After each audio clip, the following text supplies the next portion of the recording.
Yes, I know the thumbnail says find with the exclamation mark. Truth be told, I made it today at work well before news came out of the press conference where Slot actually said that there was no fine for Hugo Ekitike. And getting straight into the mix here, like and subscribe, all that good stuff. Thank you for watching and being here. Arne Slot in his presser on Ekitike says, quote from Anfield Sector, says, discipline means a fine which he didn't get. I spoke to him. He said sorry straight away to his teammates as he is young and players of all ages make mistakes and you are allowed at this club to make a mistake without getting fined, which is nice. A fantastic human being. If you asked staff top three or warmest and polite, he would be in there so he can make a mistake. It wasn't smart. It didn't hurt us. It might hurt a bit more tomorrow, but Chiesa is showing himself and a chance for him to play tomorrow off the bench. So, first things first on that one there. No fine for Ekitike. A lot of people, rumors were there was going to be fined 2 weeks' wages or something like that, which would have been a couple of $100,000. Give or take, let's say. So nice to see that you're not going to get fined for that. And again, it was a stupid thing to do. It was dumb. It was brain dead. And again, he apologized. He's sorry. And I don't know what he was thinking. Maybe he forgot he was on a yellow card, as we mentioned.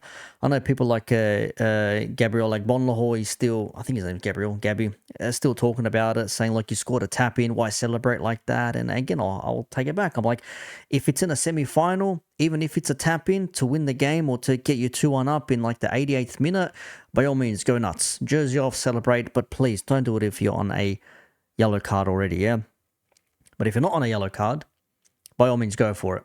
And Roberto Firmino used to do the same thing. I think I saw something online about him having the most yellow cards from 2012 to 2017 just for taking off his shirt, his jersey in celebration alone, which is a bit of a mad stat. And I think as well, Mo Salah's yellow cards that have come in the Premier League, if not every single one of them, I high 90+% have come from him taking his jersey off from scoring goals. So some players just don't really get yellow cards for anything else other than their own, spur of the moment moments. But wasn't disciplined. He's cool. He'll miss out this weekend. Regroup. I think we've got Champions League next week and then play again in the week to come. I think we've got Chelsea, if I'm not mistaken. I don't know. Not really important right now. We're looking at Crystal Palace. So that's that there. So Ekitike misses out this round because of his suspension. He's sorry, no discipline, no fine, all is well. But moving on to this bit here, we're looking at this Chiesa news, which I find is interesting. And it says here, this one from Slotaholic says that the positive thing is that Federico Chiesa is showing himself at the moment, so it's a chance. So also a chance for him now to be on the bench and maybe get minutes with Hugo not being there. So you would have thought after his great performance in the League Cup against Southampton, getting himself 2 assists, playing on the left wing, and then on the right wing, or right wing, then left wing, I should say, he would have actually put himself as a front runner to potentially even start in this game. I'm not sure why. Gakpo was rested. We know that. Rio did start that game, but then got subbed off. Maybe that's an indication that Gakpo is going to start again, and Rio would maybe be the first player off the bench, and he signed his first professional contract as well, so big ups to him. I heard he got a 360% increase, and I think it's like a 5-year deal or something, so shout out to the youngster. Hopefully he improves and continues to make himself a name at Liverpool. But for Chiesa, after the graft they put in there, the hard work, the determination, being left out of the Champions League squad, which now I think there's potential of him maybe going into the Champions League squad because you've got a player out in the early rounds, whatever it was, with Leone's injury. And again, hopefully he recovers quick. He's going to be out for the season. And hopefully it doesn't ruin the rest of his young man's career, because you'd hate to be the club that had this player at the helm and are pretty much responsible for his well-being, for him to have an injury that sort of ends up being a detriment to his future, potential future. So hopefully that's all good and well with him. He recovers and he comes back stronger next season, and also begins to put himself into the first team conversation. Of course, we don't know what's happening with our centre-backs. Is Van Dijk going to stay on? Is Kanate going to go to Madrid on a free? Is Gakey going to come to Liverpool? Or Mapacano maybe? Anyways, conversations for another day. Chiesa, good performance in the Carabao Cup, and then maybe on the bench and maybe get a few minutes. That's a bit slack. It could be mind games from Slot, though. It could be just taking the piss, just toying with everybody, thinking, hey, how much can I get away with here?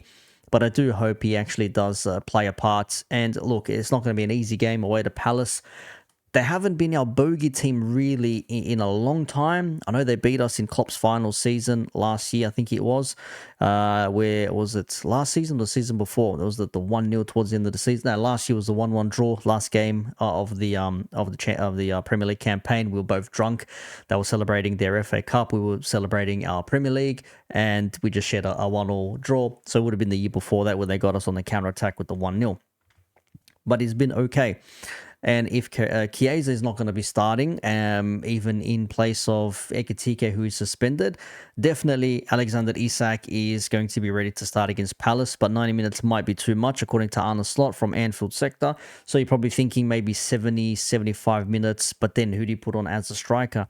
Do you then put Wirtz in a false 9 if he starts? Do you decide to put Gakpo then, put Rio on the left, or put Chiesa down the middle, who didn't look that bad, to be honest, in the games that he has played there? I know he's not a natural striker, but he's got enough technical ability to maybe get past a player and even pass a ball forward to someone running on Salah on the right side or someone on the left, whether it be Rio, for example, whatever it may be. I'm not sure. Let the tactician do his thing.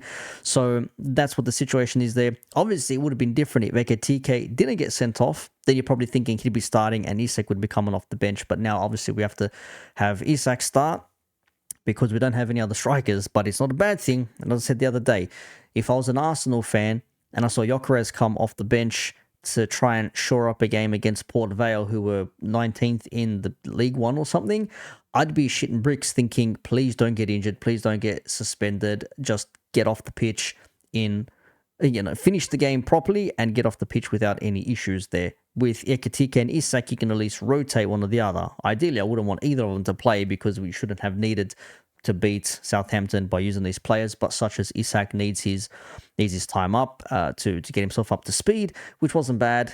Played the half, subbed off, Ekitike, goal, sent off. The rest of the story, we've already spoken about that. So 90 minutes for Isak rather. Too much. Give or take 70, and you're thinking surely Chiesa is going to have to play a part in this as well. Like there has to be something in this for the guys there. But of course, everyone else should be back. Alisson should be back in goal. Frimpong, will he start or will it be Bradley? I'm not sure about that one there. I mean, Frimpong does give Salah a little bit more freedom, and Frimpong is more attacking, but do you want to be more attacking against a Crystal Palace team? Kanate and Van Dijk back centre-backs. The left-back position is an interesting one. Would you play Kirkes after his great game the other week against Everton, or would you put Robertson there with some experience away to Crystal Palace? The midfield, Szoboszlai, Wirtz, Gravenberch, or would you play Szoboszlai, McAllister, and Grav? That's the question mark there. It's like, where does Wirtz fit into this at the moment? Surely he's going to have to come good eventually. And shout out to Szoboszlai on the birth of his child as well. I think that Szoboszlai, McAllister, and Gravenberch as well all had young ones in the last month or less than. So shout out to them. Hope all is well. That's your midfield, and then the forward line again, no Ekitike, so Isak at the 9. Right is going to be Salah. The left side is it Gakpo, Chiesa, or Rio? What is Slot going to do? You're probably thinking Gakpo is going to start after missing out altogether last week, but weirder things have happened. I just hope Chiesa gets to play a decent chunk of a game and not just microwave minutes, because we can see how good he is and how good he can be when he is given the opportunity. And he has been good so far this season, scoring a goal, obviously, against Bournemouth, and then getting the 2 assists. So hopefully it continues for him. As for Crystal Palace, they've got, 3 draws and 2 wins or something so far this season, or something thereabouts. And Mark Gahey, player under a lot of under the spotlight on whether he's going to be staying on, if he's going to go to another club. Rumors about him going to Real Madrid next season. You're thinking, okay, well, if Gay goes to Real Madrid, what's Kanate going to do going to Real Madrid? So it's all up in the air. Kanate's contract situation, no news on that one as far as I can see. Mark Gahey, will he go to Liverpool? Will he go to Madrid? Will he go somewhere else? Who knows? But there would be an interesting game there. And of course, they've also got a couple of decent players as well in their squad. Obviously, Munoz has been decent in that right-wing position. Obviously, they got Gahey in their central defensive ranks there. I think he plays on the left side. You've also got, what's his name? Pinto, what's his name? Pino, I think, had been playing well, but I think he got injured. So I'm not sure if he's going to be fit enough to start this game. Mateta, obviously, scoring goals, Jean-Philippe Mateta, and Wharton in goal as well. So he's a player to be looking for. And Mitchell. Mitchell as well, he's someone you need to look out for. Tyreek Mitchell, he's actually scored a goal against West Ham the other week. Wasn't a bad goal, actually. So, yeah, it's going to be interesting. It's going to be a tricky game for me. I think going away to Palace is always tricky. They're 19 games undefeated or something like that, even though we're 5 games undefeated so far in the league. They're also undefeated, but we've got 5 wins on the bounce. I don't know. I back Liverpool to beat everyone wherever they play. I just don't want any late shows, man. I can't be asked for the late shows anymore. Just win the game comfortably within the 90 minutes and then just take the 3 points and then kick your feet up and then enjoy the rest of the weekend. Because Arsenal have to go away to Newcastle and City have to... bloody, who's Man City playing? Bloody hell. I know City have got a decent game as well, if I'm not mistaken. But in any case, there will be something to be said in these upcoming fixtures in these rounds here, because it's going to be tricky. Chelsea got Brighton, Man City hosting Burnley. Should be a win for Man City in that case. Well, it is what it is. And look, just 3 points for Liverpool. That's all I want. Come out of it healthy, no suspensions, everybody fit and firing.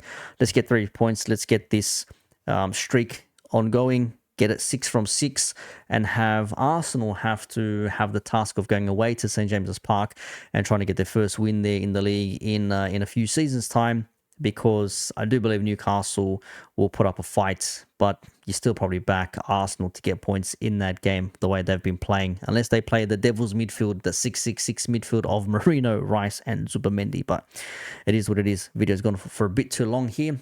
Peace out. Enjoy your weekends. Like the video, share, subscribe, all that good stuff. I'll see you next time.